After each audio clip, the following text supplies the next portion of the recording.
Namaste everybody. We're now doing the second session of the Bhagavad Gita. You remember last time we gave an introduction to the Mahabharata, we summarized it. Then we also gave an introduction to the Gita. Why is it important? And then we did chapter 1, verse 1. Now, the introduction to the Bhagavad Gita, we introduced in the very first verse the science that is implicit within that verse. It's science which has not been known until very recently, and yesterday I came across a science paper validating something in the Bhagavad Gita. It's actually chapter 8, but which was not known until the 3rd of March 2025. So it shows you how much science is continuing to validate everything that's in the Gita. So let's move on now to verse 2. And at this point, the only people speaking are Duryodhan and probably the charioteer Sanjay. But let's have a look. We'll continue and note that neither Arjuna nor Sri Krishna will speak at this point of time. And I know Jinji now would like to chant a verse from one of our scriptures. Yes. So this is verse 2, as in the first verse, when Dhritarashtra asked the question to Sanjaya. Now Sanjaya is answering.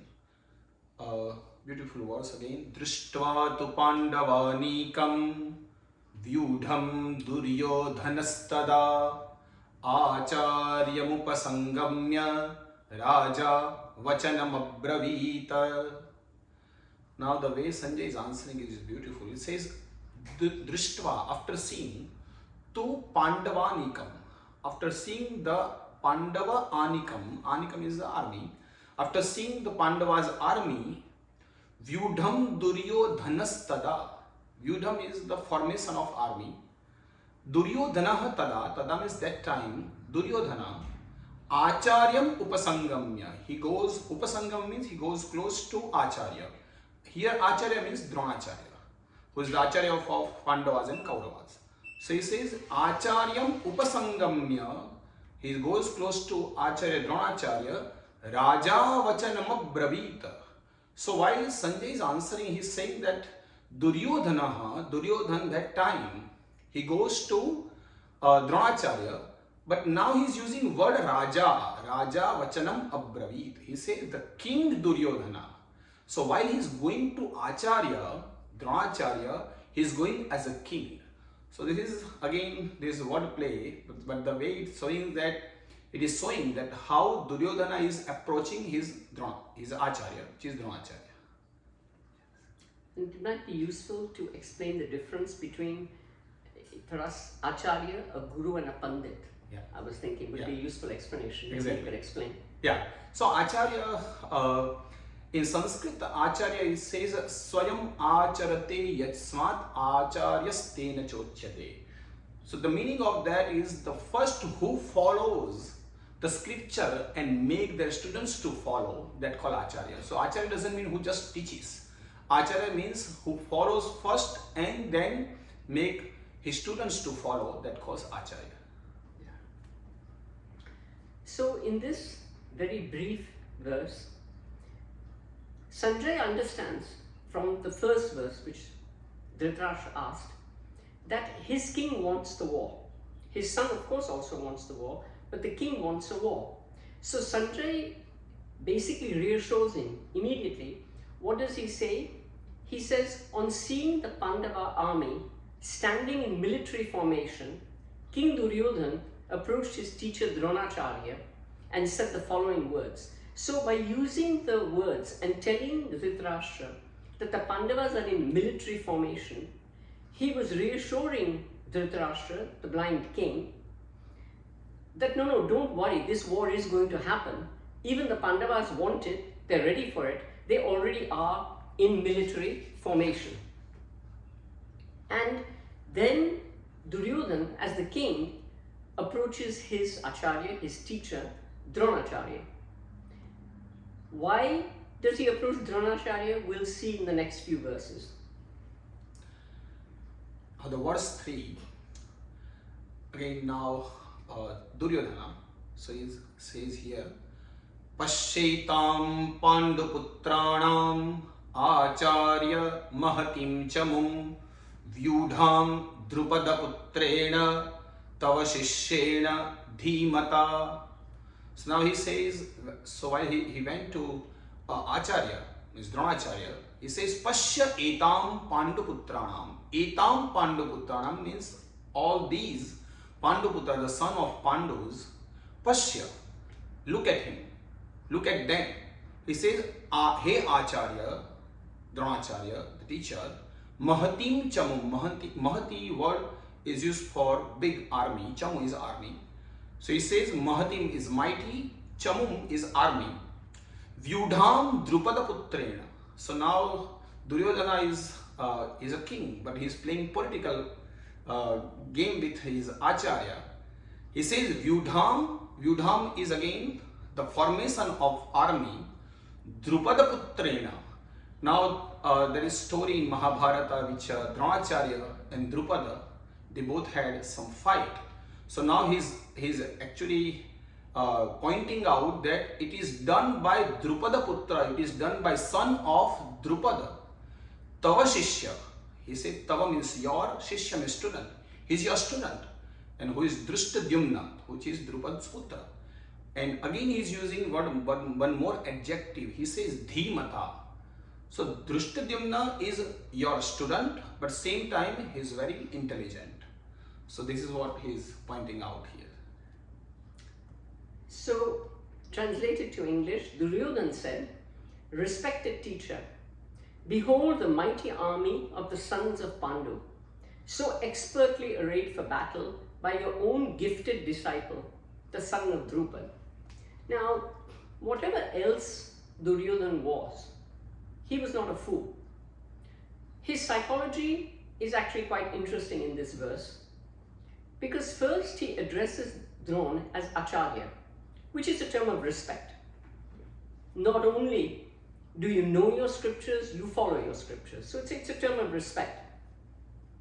But then he makes it very clear, but I am the king, because he uses the familiar Taba. Tava, Yeah. Now, this is equivalent to the Old English. I don't know if you remember, thou was the familiar, you is the formal. So he's effectively using the informal thou, which doesn't actually go well with his use of the word acharya. He also, if you notice in this verse, like his father, does not acknowledge any relationship with the Pandavas. He calls them the sons of Pandu. He also wants, like Dhritarashtra, to just forget the relationship. And you remember in the last verse, we went into how the brain treats information that it doesn't like. And on the one hand, you want to forget it. On the other hand, the brain won't allow you to forget it. But we looked at that in the last verse, so I won't repeat here. Now, he is therefore doing, Duryodhana, what any good commander, frankly any good businessman does as well. And it's a lesson for us, which is that he's surveying his competition. So if you enter a business, for example, of course you should survey your competition.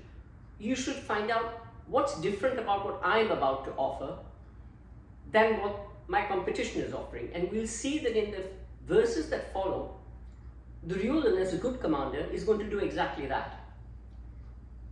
But he also uses, as Janiti says, a very interesting psychological tactic, which is to remind Dronacharya that his enemy, Drupad, and his son are on the opposing side of the battlefield.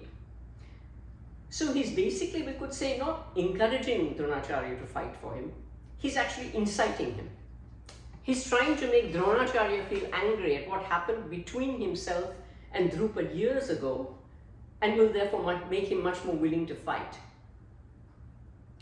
He's also probably reminding Dronacharya how unwise he had been, despite the enmity with Drupad, to accept Drupad's son as his pupil, who turned out to be a very gifted pupil, and now was fighting in the opposing army. Now, for the full background of this story, we would encourage you to actually read even a shortened version of the Mahabharata. It will give you all the details. So now verse 4 to 6, there are names of different kings, which I'm going to recite slokas and we translate that.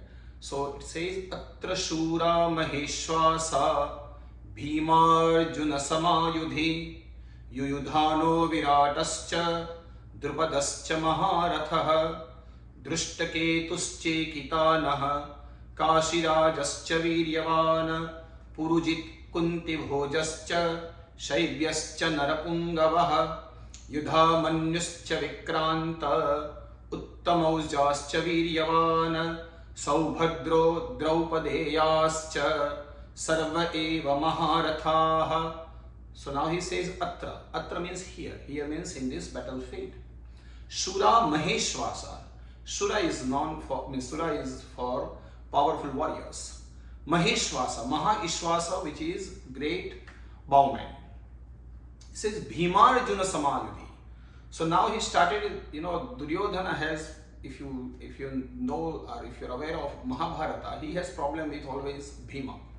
So Duryodhana started with Bhima. He says the first is Bhima, then he says Arjuna Sama, equal, Yudhi in this battlefield. And then he starts giving all different names, all different kings' names who are warriors. He says Yudhanaha, Virataha, Drupadaha. And then he uses the word they all are Maharatha. So now there are the different names of Rathi. Rathi means warrior. So now the Rathi means who can fight with 100 warriors, which called Rathi. Then Atirathi. Atirathi means who can fight with 100 Rathis, that called Atirathi. And Maharathi means who can fight and defeat 100 Atirathis. So this is all Maharathas. So that means who can fight with more than thousands of warriors. So now he is giving all different names. Drushtaketuhu, Chekitanaha, Kashirajaha, then Purujit, Kunti Bhojaha, Saibhya. Narapungavaha means they are great warriors. They are great in humans. Then Yudhamanyu, Vikrantaha, Uttamauja.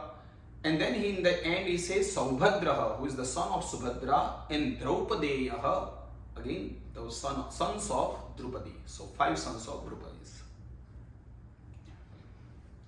So basically, I won't repeat the whole verse in English because it's just the names of various warriors. And yes, he starts with one that he intensely dislikes, Bhim. And you remember we explained in the summary of the Mahabharata that he disliked Bhim so much that in their childhood he had actually fed Bhim poisoned sweets. Then when Bhim became unconscious, bound him and threw him into the river. So, of course, he mentions Bhim. Bhim is there on the other side. Bhim's younger brother, Arjun, a Pandava, is obviously also there. And then he mentions various other warriors, all of whom are very capable, very strong warriors that he, Duryodhana, and his army are going to have to face. One person I would point out in particular, it says the son of Subhadra. And it's worth noticing this is Sri Krishna's nephew. So he's mentioned Sri Krishna's nephew, and of course he mentions the sons of Draupadi. But why? He knows who he's going to fight. So why is he repeating all their names? Because he's trying to give his assessment of the strengths of these people to Dronacharya. And notice he again mentions Drupad for the second time. He already mentioned him in the last verse. Because he wants to awaken more enmity in Drona, so making him much more willing to fight on Duryodhana's side, knowing he was fighting not just Duryodhana's enemy, but his own enemy. Now that's a very interesting and important psychological tactic, which any good business or good businessman also knows. You don't just have a competitor X, a faceless corporation. What you try to do is to make your people doing similar work compete with other people in your competitor firm. In other words, you try to make it a competition between people. When you personalize things like that, people are much more interested to do the work. So in the same way, he knew that if he keeps mentioning Drupad and Drupad's son, he will awaken enmity and competition in Dronacharya, and therefore Dronacharya is now not just fighting for the army, like you're working for your company. It has become personal now. Now, I don't know whether any of you have noticed this, but there's a startling omission in this list of warriors. That startling omission is of Sri Krishna himself, the most formidable of all. Now, why is this omission so startling? Remember that Sri Krishna had gone as a peace emissary to Hastinapur, and having not succeeded in persuading Duryodhana that peace is never an option, it's a necessity, Sri Krishna then showed his Vishwarup. So in other words, Duryodhana knew that he's fighting the Paramatma himself, Paramatma, Bhagwan, whatever name you wish to call that infinite entity, Ishwar. Duryodhana knew that, yet he wanted to fight. And that's why I say it's the most startling omission of all. And I think Duryodhana made the error of thinking, because Sri Krishna, Paramatma or no Paramatma, was alone and unarmed on the other side, he was no threat to Duryodhana. It was going to prove a fatal mistake for Duryodhana. So now, verse 7. As Duryodhana started mentioning the other armies, now he says, Asmakam tu vishishtaye tannibodha dvijottama nayaka mama sainyasya sangyartham tan bravimite. Now he says, Asmakam tu vishishtaye. He says, in our, Asmakam means in our, tu is certainly Visishta. We have also the best or the special kings or the warriors. Tan nibodha. Tan means to those also. Nibodha, for your knowledge. Dvijottama. Now he is using word or adjective, or he is saying Dronacharya is Dvijottama. Now Dvija word is used for, it says for Brahmins, Kshatriya, Vaishyas. It says that Dvija means who takes birth twice. Dvabhyam jayate iti Dvija. That means who takes birth twice. So when they take birth from mother, that is one birth. And second, when they start studying scriptures, so that time they have special ceremony. So that time they are taking second birth while getting educated. So this is how their name is Dvija. So he says, you are based of Brahmins. Nayaka mama sainyasya. Nayaka means the great principal or the great warriors. Mama sainyasya, my army. Sangyartham tan bravimite. Just for your knowledge, I am going to give you all names. So this is what he is saying in this. So Duryodhana says, he's continuing to speak, O best of Brahmins, please note the principal generals on our side, who are especially qualified to lead our army. For your information, I now recount their names, which he will do in the next verse. But again, Duryodhana's psychology is quite interesting. Why call Dronacharya best of Brahmins? Now, obviously, we can never know what was in Duryodhana's mind, but perhaps he was trying to flatter Dronacharya, which is again a good thing from Duryodhana's point of view to do, to flatter somebody whose help he desperately needed. He needed Dronacharya to be fighting in fit form and willingly. Perhaps it was flattering. Or was he almost trying to threaten Dronacharya by implying that if he did not fight well for his king, Duryodhana, and his father, then he will be considered, instead of a great Brahmin, a cowardly Brahmin who had no loyalty to his king. We don't know what Duryodhana had in mind. Maybe he had both in mind. Now, the reason Duryodhana might doubt Dronacharya's willingness to fight, why would he doubt that? Why would he feel he needed to do this? Because remember that on the other side was his favorite pupil. Who was that? Arjuna. Not only it was his favorite pupil, but it was a pupil for whom he had great affection, great respect.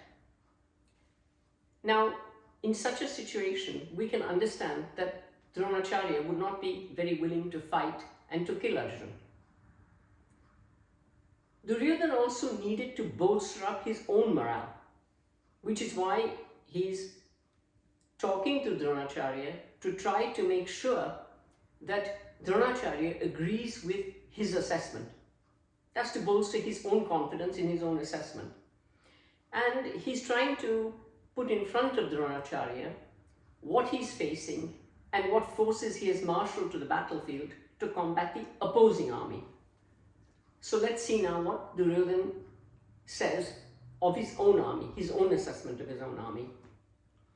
So now Duryodhana starts with, he says, Bhavan Bhishmascha Karnascha Krupascha Samitinjayah Ashwathama Vikarnascha Somadattistathaivacha. So now, as in the previous verse, Vimaji mentioned well, he said that Tava means not so respectful, but here in this verse, he starts giving respect. He says Bhavan. Bhavan means again you, but in respect way. He says the first is you, then Bhishma Pitamaha, Karna, Krupaha, Krupacharya, Samitinjaya. Samitinjaya means they are who are the winners or who are the victorious, who are the winners of this great army.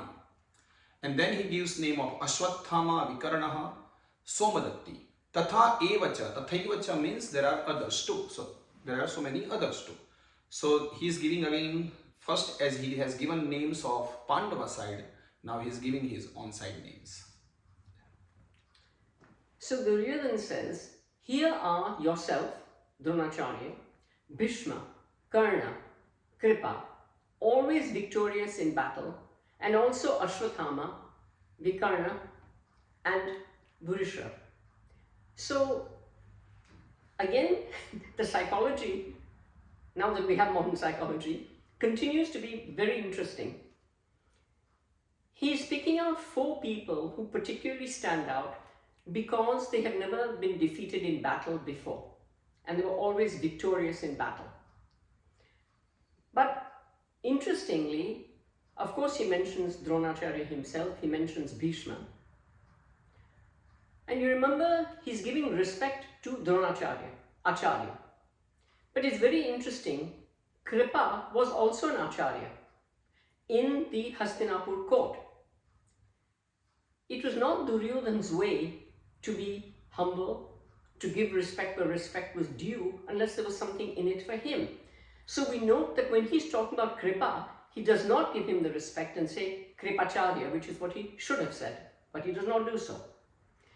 So in other words, we can tell that he is giving Drona respect for his own purposes, to flatter him, to make sure he stayed on his side. Kripacharya, he's not bothering with. Now, you remember in the last verse, we said he's picked out Drupad's son twice to awaken enmity in Dronacharya's heart. Now note that he mentions Ashwathama. Ashwathama is Drona's son. So he's reminding Dronacharya, you don't need to fight simply because your enemy is on the other side. You have a far more important reason to fight.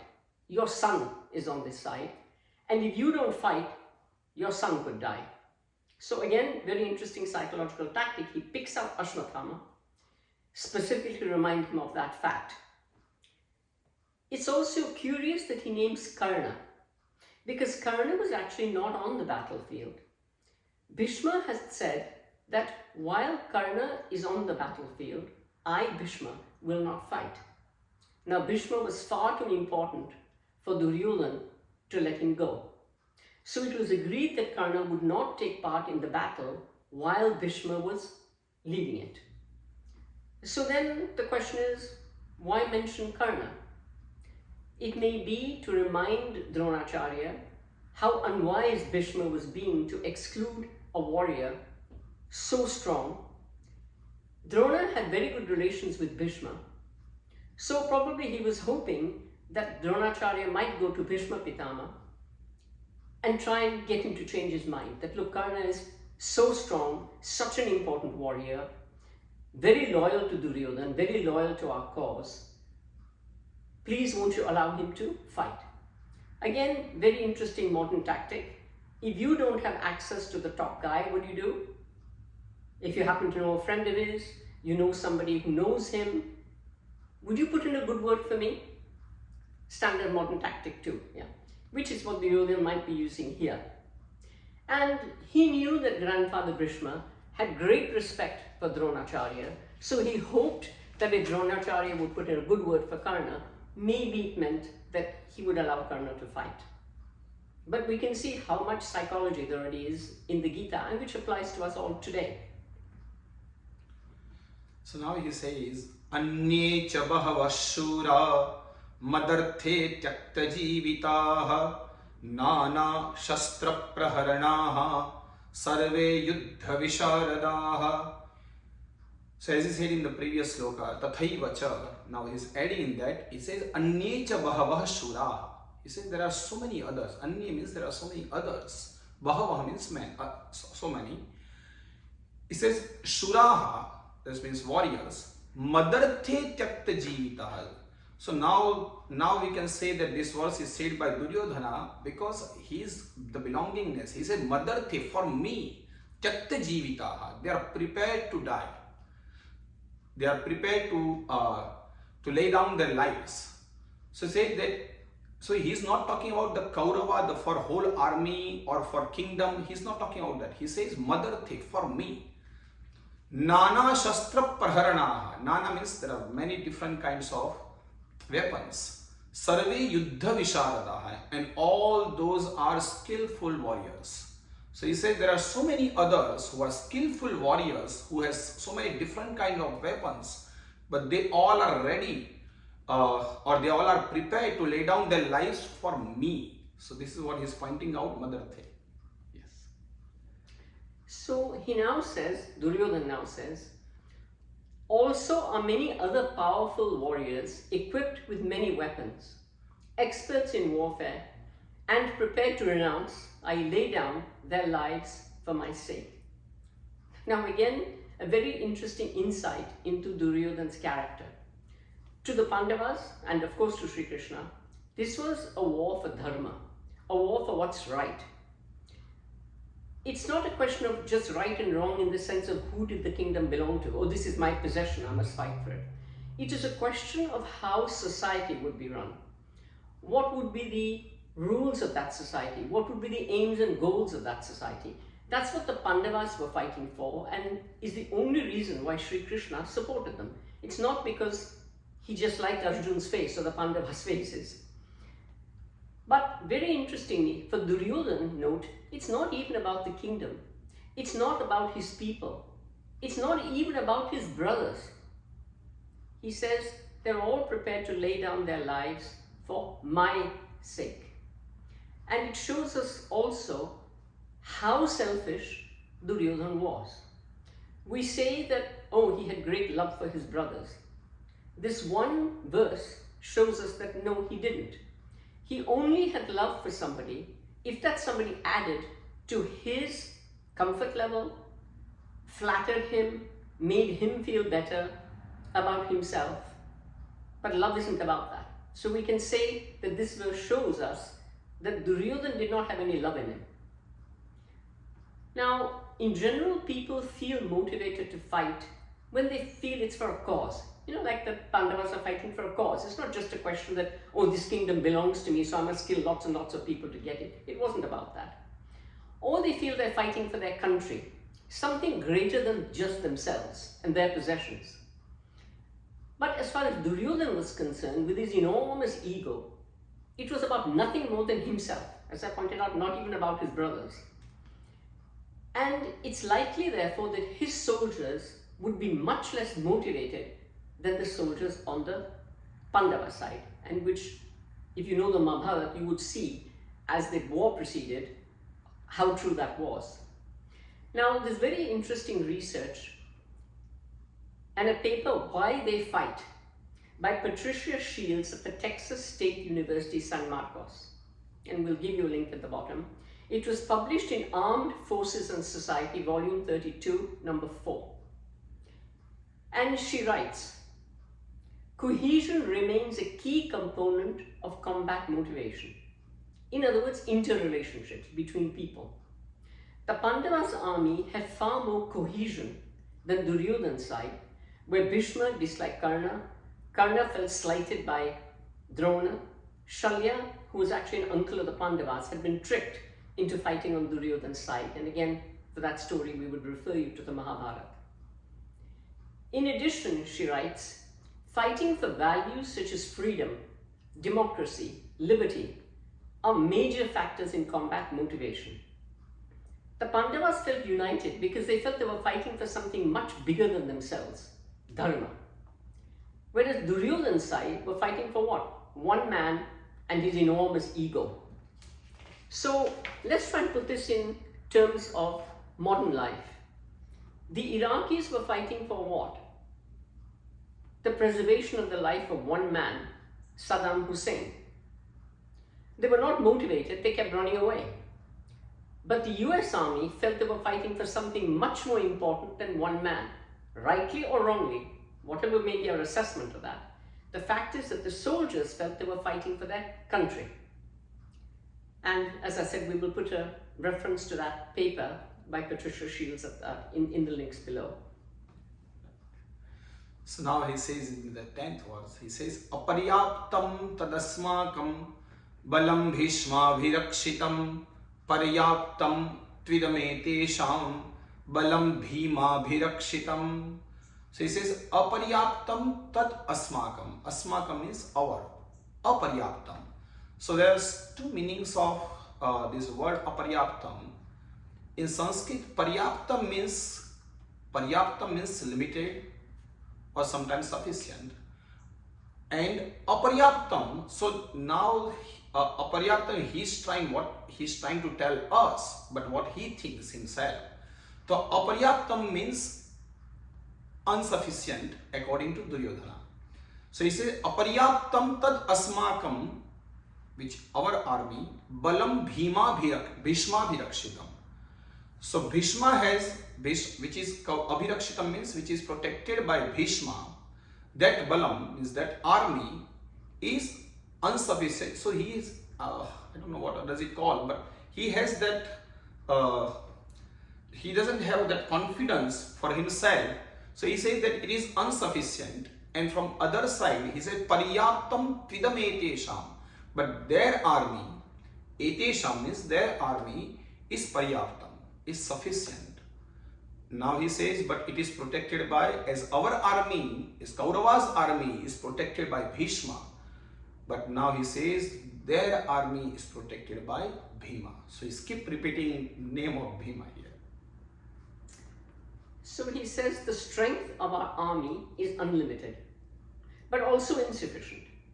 And we are safely protected by Grandsire Bhishma, while the strength of the Pandava army, carefully protected by Bhima, is sufficient. Now, there's a lot in this verse, and we will see the psychology in a minute. But we can see that Duryodhana is actually quite worried, and he's seeking to reassure himself, but his words are contradictory. Why is his army unlimited? He says, oh, it's protected by grandfather Bhishma. But why is it insufficient? Well, because on the other side, there's Bhima. Now, again, it shows us how hatred is a very dangerous emotion to have, because it does not allow us to see the truth. The danger to him never was Bhima. The danger to him was Sri Krishna. But his hatred is such of Bhima that he focuses on Bhima. Whereas he should have known the Pandavas would only do what Sri Krishna told them to do. So his real danger was the fact that Sri Krishna was on the other side. But his brain warped with hatred and his huge inflated ego does not allow him to see the truth. So on the one hand, the worried aspect of his mind is telling him that despite the fact that his army is led by Bhishma, it's not sufficient given who is on the other side. And also a secondary aspect, the relationship of Bhishma to the people on the other side. He knew that grandfather Bhishma had deep affection for Arjuna. Worse than that for him, grandfather Bhishma believed Sri Krishna to be the Paramatma himself. He worshipped him. How effective are you going to be as a fighter when you're fighting the person who you think is God himself? So, in the field of psychology, this type of contradictions in your brain is called cognitive dissonance. It's a perception of contradictory information. And let's look at how this is normally felt. It's felt as psychological stress, which Duryodhana was clearly experiencing. He was clearly experiencing psychological stress at this point. Now, on the 1st of January 2017, the Scientific American refers to a 2007 book, Mistakes Were Made, but not by me. That just about sums up Duryodhana's state of mind. Mistakes have been made, definitely not me. And two social psychologists, the name of Carol Tavris and Elliot Aronson, document thousands of experiments demonstrating how people spin doctor facts to fit preconceived beliefs to reduce contradictory information that their brain is getting, to reduce this cognitive dissonance. The strain felt by the brain, or the stress felt by it, under cognitive dissonance was clearly shown in MRI scans. You can see a section of the brain literally light up yellow, bright yellow, showing the stress on that brain. Now the person's reaction, what do the person do? They try to spin doctor the facts to somehow fit their view, their worldview, to reduce that dissonance, because the brain basically, our brains cannot handle contradictory information. It has to try to make information fit. And in the next verse, we're going to see Duryodhana try to spin doctor the facts. Now the opposing army, on the other hand, is led by Bhim, but I've explained why it wasn't Bhim that's really the issue for him. But is therefore sufficient, he says, in its capabilities. He hates Bhim, but has a great respect for his strength. But here, by saying this, Duryodhana is also unwittingly recognizing the fact that all the conflicts and inner conflicts that exist in his army, which was pointed out in a couple of verses before, it doesn't exist on the Pandava side. There was nobody who hated anybody else, nobody with whom anybody else had a conflict. They were a cohesive force. So simultaneously, Duryodhana is comparing the strength of his grandfather Bhishma with his cousin Bhim, who he totally dislikes. Now, again, what's the relevance to us today? If you're running a company, an organization, doesn't matter, a charity, a temple, any type of organization, if you have people in it who intensely dislike each other, it's very unlikely that that company or that organization will succeed. That's why companies go to good companies go to a lot of trouble before they recruit people to do tests on them, sometimes psychological tests, to make sure they're compatible with the company's culture, make sure they'll fit in with the people within that company. Because nothing is worse than people coming in and then starting a fight every day. No organization succeeds like that. So the lesson for us today is, if you are in a company, you're running a company, an organization, no matter what that organization is, military, it is very important that people respect each other, that people like each other and get on with each other. Otherwise, there tend to be personality cults. And the instant you have a personality cult, either people have to be subservient to it and they don't like it, or they just all fall out with each other. So running a company, running a university is not just about academic excellence or your product. It's also about the people. Now, there's a saying I've quoted before: those whom God wishes to destroy, he first makes mad. And this saying is credited to Euripides in Greece, 485 to 406 BC. That old, that saying. And Duryodhana's very large ego, as his end nears, is well on the way to making him mad. Now, in addition to his very large ego, was his lack of understanding of other people. What Duryodhana never understood was the feelings that grandfather Bhishma had for Arjuna, but especially for Sri Krishna, and that it was going to clearly undermine his will to fight. Now, whether we're in business, family relationships, within friends, in any walk in life, our inability to understand the other person, the inability to stand in their shoes, is a huge weakness that can completely undermine us. Now, many Western scholars will tell us that the Mahabharata is merely an epic with no historical basis, and the Gita too is a poem, which is simply a part of that epic. Well, if that is the case, apart from the issue of the historical dates in the Mahabharata, which we mentioned before last week, in the summary of the Mahabharata, how did a poet 5,100 years ago, with no access to MRIs, brain imaging, modern psychology, or any such studies, manage to know and describe the symptoms of cognitive dissonance so accurately, unless he was witnessing it? Yeah, it is very fascinating. Now, verse 11. Ayaneshu cha sarveshu yatha bhagam avasthitaah bhishmameva bhirakshantu bhavantas sarva evahi. So actually this is the, I think, 8th or 9th verse by Duryodhana. So from 3rd verse he started talking. This is his 9th verse, where he says, Ayaneshu cha sarveshu yatha bhagam avasthitaah. Ayaneshu, again in the battlefield, he says sarveshu, from everywhere, yatha bhagam avasthitaah, take the position, and says that Bhishmam eva abhirakshantu. So he is now again saying that abhirakshantu means please protect Bhishma only from everywhere. Bhavantah sarva evahi. Bhavantah means you all. Sarva means Bhavantah is you, Sarva is all. So Bhavantah sarva means you all certainly protect Bhishma from everywhere. So this is what, so he's trying to again respecting Bhishma Pitama. So Duryodhana continues. He says, therefore, you should all from your respective positions focus only on protecting Bhishma at all strategic points. So, despite the cognitive dissonance, the inner contradictions, and the stress from which he was suffering, he's seeking to reconcile these in his mind. And how is he trying to reconcile it?